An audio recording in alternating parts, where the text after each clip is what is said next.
Hallo liebe Nähfreunde, in diesem Video nähe ich mit euch ein paar wärmende Fäustlinge. Sie sind tolle Resteverwerter und super schnell fertig.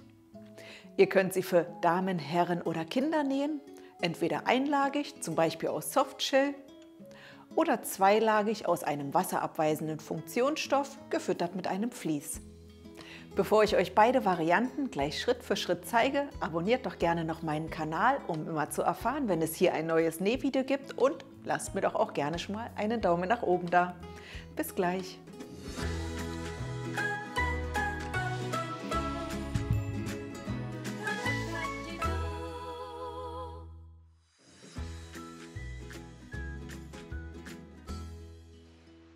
Wir haben Fäustlinge-Schnittmuster für Damen, Herren und Kinder. Ihr findet sie auf unserer Webseite unter diesem Link. Sie beinhalten jeweils die Schnittteile für eine einlagige und eine zweilagige Variante. Damit die Handschuhe am Handgelenk gut halten, könnt ihr sie entweder mit einem Gummizug oder mit einem Bündchenabschluss nähen. Weitere funktionelle Details sind eine kleine Steckschnalle, mit dem das Pärchen zusammenbleibt, oder aufgebügelte Reflektoren. Um die passende Größe zu ermitteln, müsst ihr den Handumfang mit einem Maßband an dieser Stelle messen und mit den Angaben in der Körpermaßtabelle vergleichen. Alternativ könnt ihr einen vorhandenen Handschuh aus einem ähnlichen Material ausmessen und die Werte mit denen in der Fertigmaßtabelle vergleichen. Hier habe ich die Schnittteile für 2 Damenfäustlingpaare in Größe M schon einmal vorbereitet. Daraus wird die einlagige Variante aus einem Softshell mit Gummizug entstehen, sowie die zweilagige Version aus einem Funktionsstoff, gefüttert mit einem weichen Vlies und einem Bündchenabschluss. Alle Stoffe zum Nähen der Fäustlinge bekommt ihr auf unserer Webseite. Zum Beispiel den Funktionsstoff, der auf der Rückseite beschichtet ist und sich auch wunderbar für Outerjacken und Taschen eignet, sowie Softshell-Stoffe mit tollen Mustern. Ein Fäustling besteht jeweils aus einem Handrückenteil, einer Handinnenseite, dem Daumenteil und der Daumeninnenseite.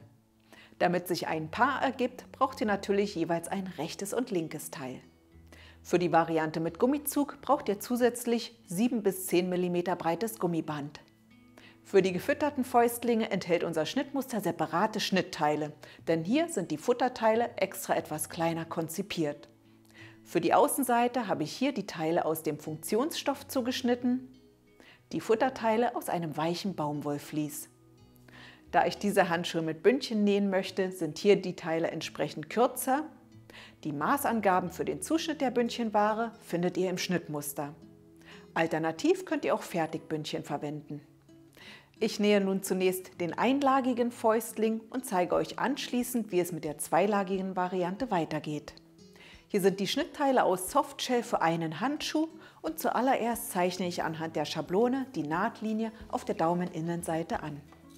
Dafür platziere ich sie mittig, achte darauf, dass die Knipse hier zusammentreffen und zeichne sie mit einem Kreidestift ab.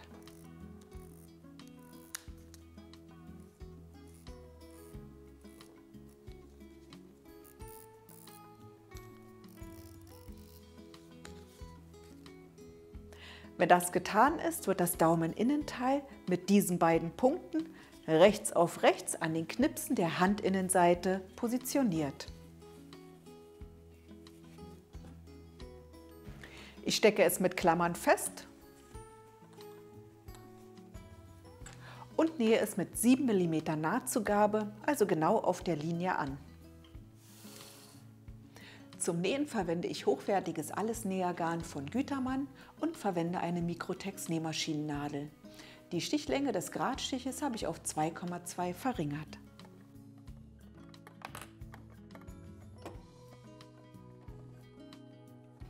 Ich steche am aufgezeichneten Eckpunkt ein und verriegle den Nahtbeginn mit ein paar Stichen vor und zurück.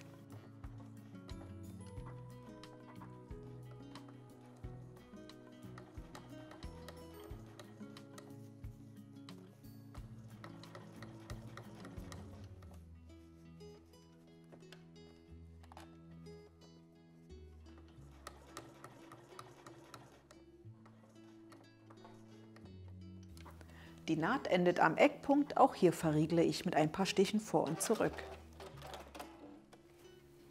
So sieht diese erste Naht aus. Jetzt schneide ich am Handschuhinnenteil die Knipse jeweils genau bis zum Nahtende ein.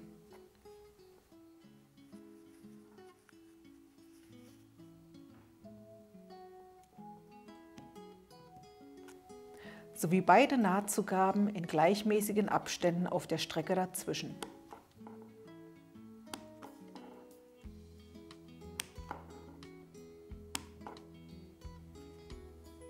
Im nächsten Schritt wird diese Strecke des Handinnenteils rechts auf rechts an das Daumenteil angenäht, wobei die Nahtenden genau auf die Knipse des Daumenteils treffen müssen. Ich klappe das Teil auf und lege es an. Hier kommt der Einschnitt genau an den Knips.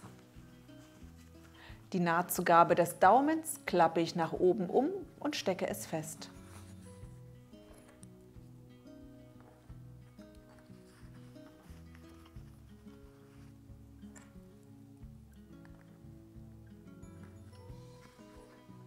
Hier eine weitere Klammer und auch hier an diesem Stück stecke ich den Einschnitt genau am Knips fest.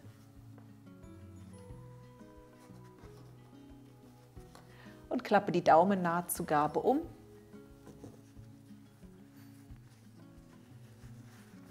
Und fixiere sie mit einer weiteren Klammer.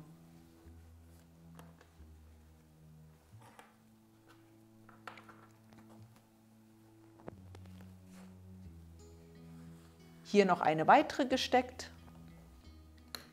Und jetzt nähe ich diese Kante hier zusammen.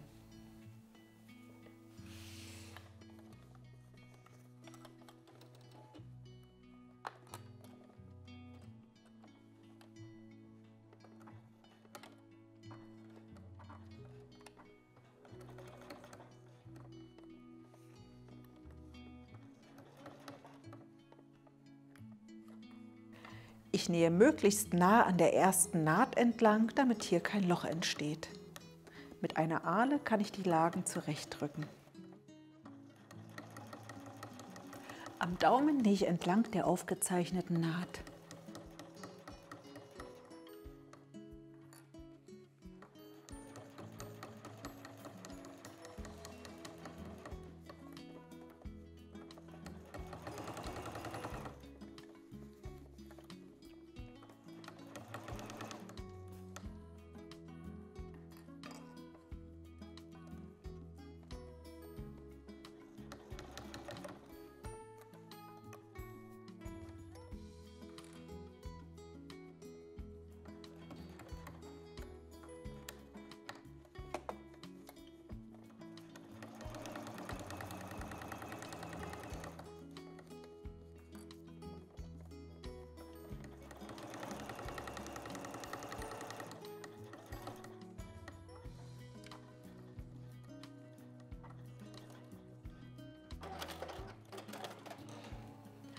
So sieht die zusammengenähte Handinnenfläche jetzt aus.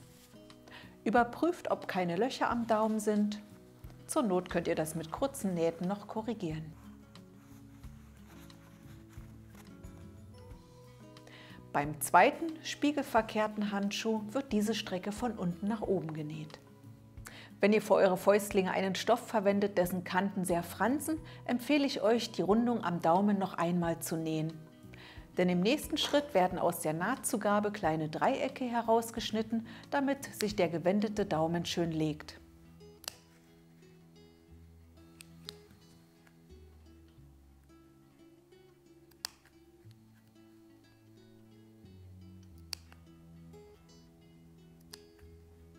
Dies könnt ihr auch prima mit einer Zackenschere erledigen. Wenn ihr eure Fäustlinge mit Bündchen näht, dann könnt ihr jetzt direkt das vorbereitete Innenteil mit der Außenseite zusammennähen. Bei der Variante mit Gummizug wird jedoch zunächst nur ein Stück geschlossen, und zwar an einer Seite bis etwa 2 cm oberhalb dieser Knipse für die Gummibänder.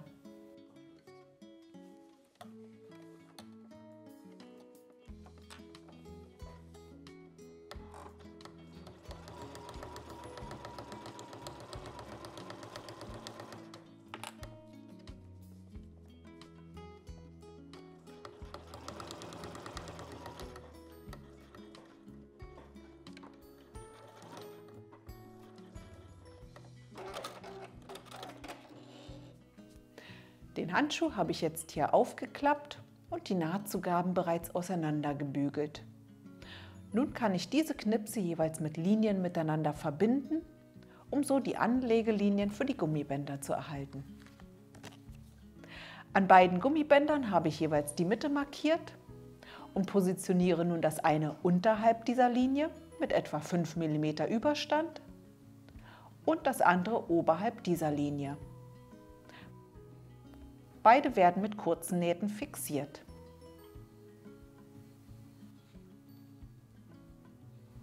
Auch auf der anderen Seite werden beide Gummibänder entsprechend festgenäht. Jetzt stecke ich die Mittemarkierung jeweils hier an der Naht fest.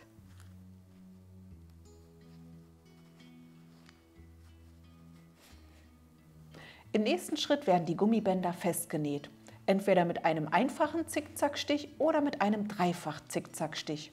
Dafür werden sie straff gezogen.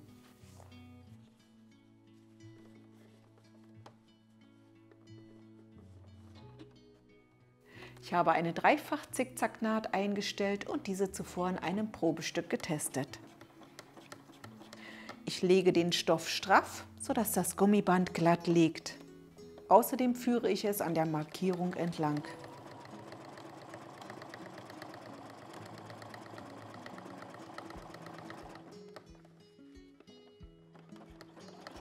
Versucht möglichst ohne Absetzen schön gleichmäßig zu nähen.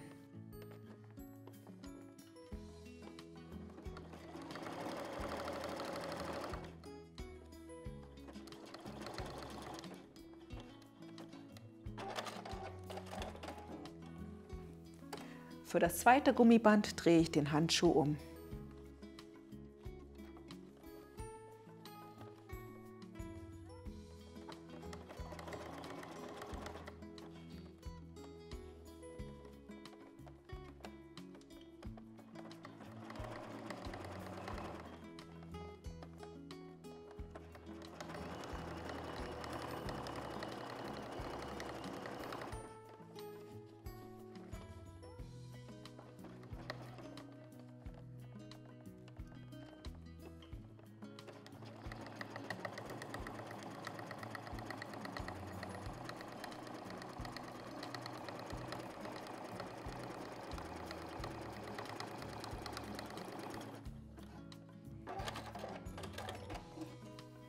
Und so sieht jetzt der Handschuh mit dem aufgenähten Gummiband auf der Innenseite und außen aus.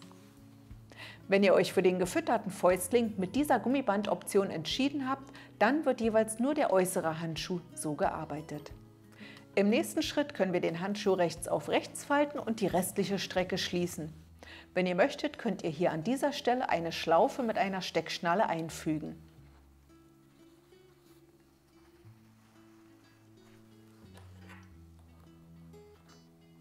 Ich habe alles zusammengesteckt und nähe jetzt genau bis zur vorhandenen Naht. Die Nahtzugabe hier am Daumen wird auseinandergelegt.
Die Handschuhteile sind zusammengenäht.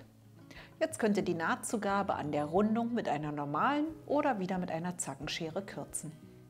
Beim einlagigen Fäustling wird jetzt nur noch die 1,5 cm breite Saumzugabe umgeschlagen, festgesteckt und mit einem Gradstich sowie einem Zentimeter Abstand rundherum festgenäht.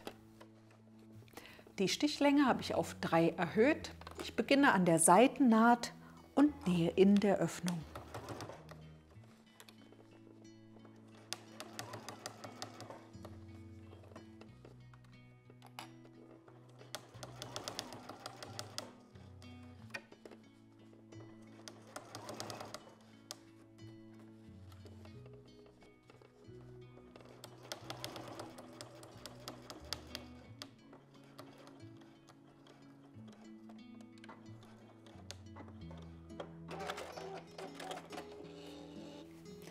Die Softshell-Fäustlinge habe ich gewendet.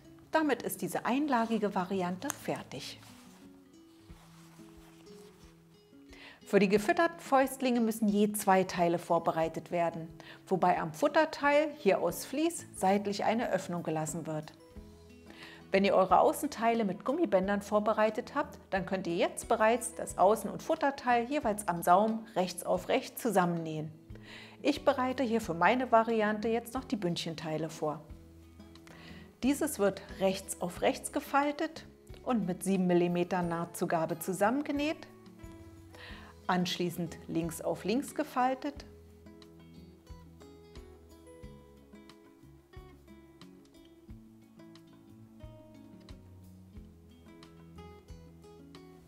dann habe ich hier die Mitte markiert und stecke das Bündchen rechts auf rechts in den Außenhandschuh, wobei die Markierung an die Seite mit dem Daumen trifft und die Bündchennaht auf die andere Seite.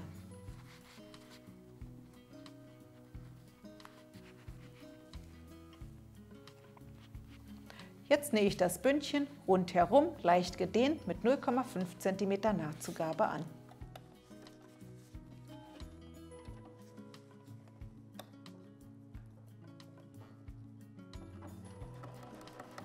Das Bündchen ist kürzer als der Handschuh, damit es später schön am Handgelenk anliegt.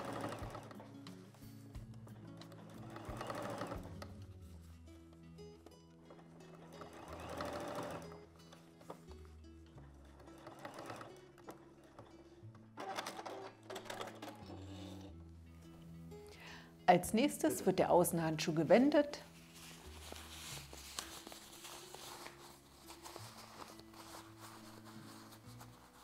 Und rechts auf rechts in den Futterhandschuh gesteckt, wobei die Nähte jeweils aufeinandertreffen.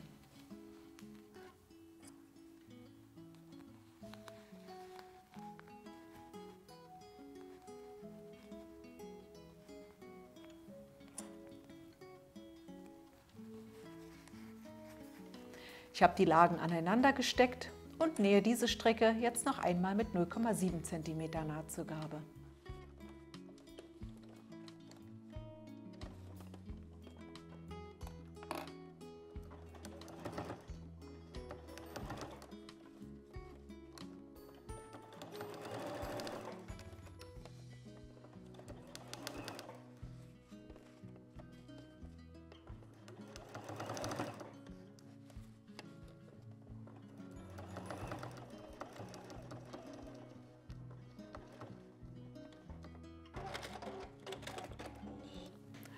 Nun ziehe ich den Außenhandschuh heraus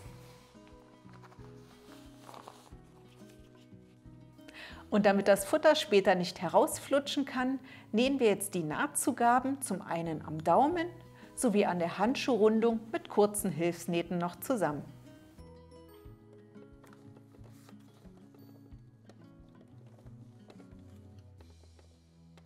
Zuerst die Daumenspitze.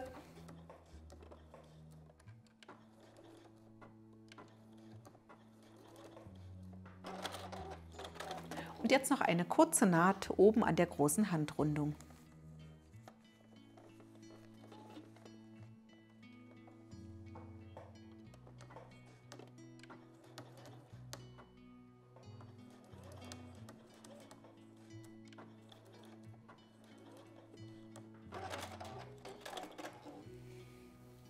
Wenn das getan ist, ist der schöne Moment zum Wenden gekommen.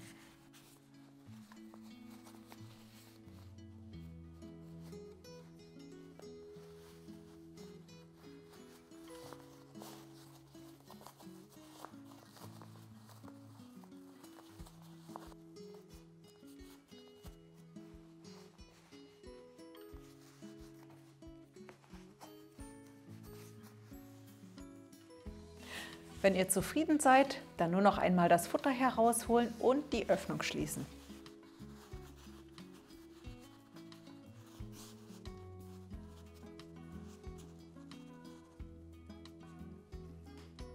Die Nahtzugaben werden nach innen geschlagen und die Öffnung knappkantig zusammengenäht.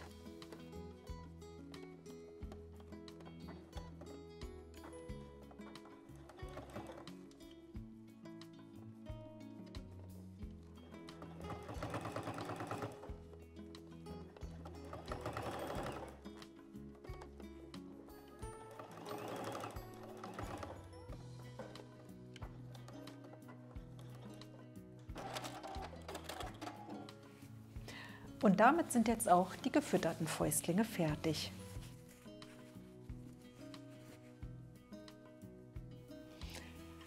Ach, bin ich schön.